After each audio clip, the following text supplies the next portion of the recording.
everybody. Welcome, welcome, welcome. Hard to believe it's already week 4. Amazing. Can't believe that we're already on week 4. All right, so as you can see by the title, week 4 is Introducing Logical Fallacies and How to Perform a Close Reading.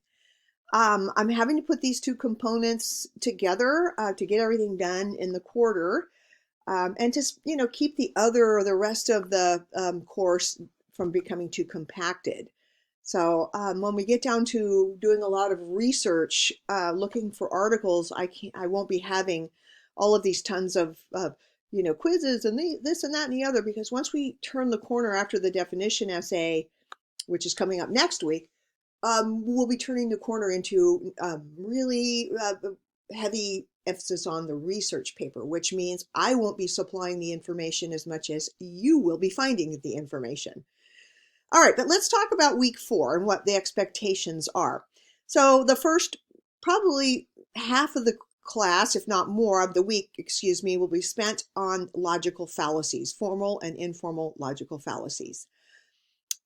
So the bulk of this week, if you look right here, these are all lecture components that I've created. They're screencasts of me showing you particular logical fallacies and and describing them or defining them. So you've got about an hour's worth of lecture here. I know a little less than that.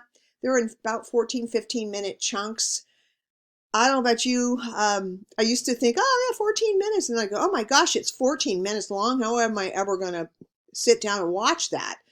Yet I can binge other shows that are longer than 14 minutes, with absolute bliss. So you might have to, what I'd advise is maybe watch one of them or start watching, see what the pace is, and have this list right here open, if you will. This is the list, the study guide. Everything is going to be on your core concepts midterm test.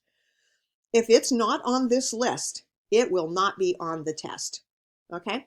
So my suggestion is probably early in the week is I would click that list, the study guide, and I would see what's in for me. Down here, here's where the test is. The test will be due the 30th, which I think is Saturday, but you have as much time as you need.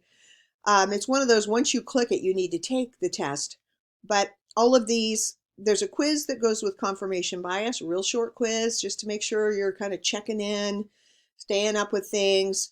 There's your study guide. I start giving you the fallacies, and these are more a list of kind of check it out. There's some little short like commercials, things like that, clips that you can watch that show the videos and the fallacies maybe in action.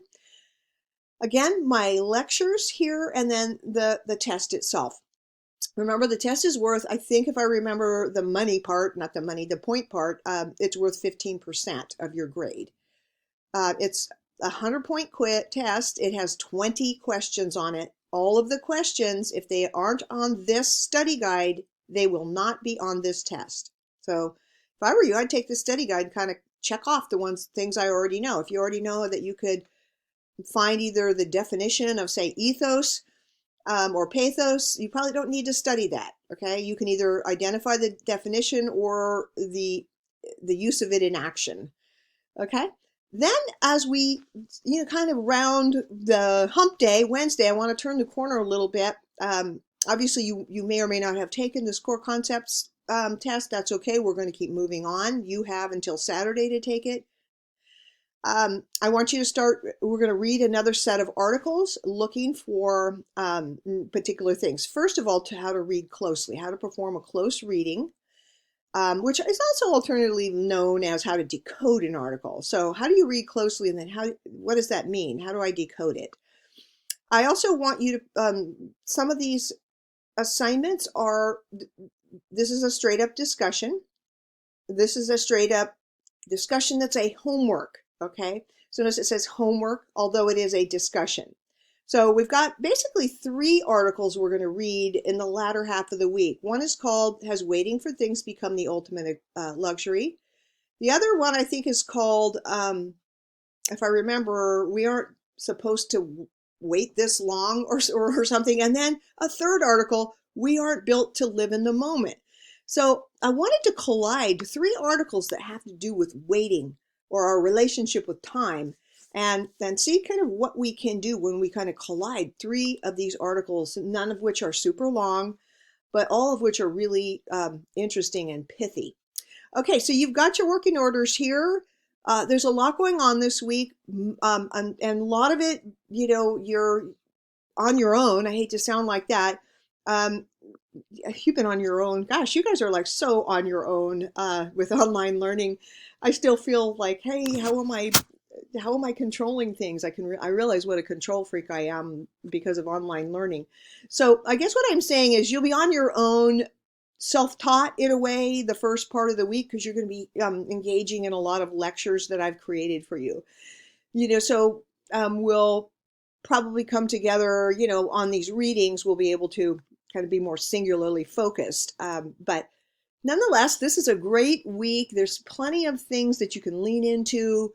Some are less time consuming, but I think this is a completely doable weekly component. Any questions, or if you click on something, you go, it's not there, or whatever, please quickly email me, tell me which section you are in, and I will do my best to rectify the situation so that you can keep on working without loss in time, or, especially so that you're not confused. All right, take care, everybody. Good luck on week 4. I'm proud of you. You're just doing the deal for real. Keep up the good work.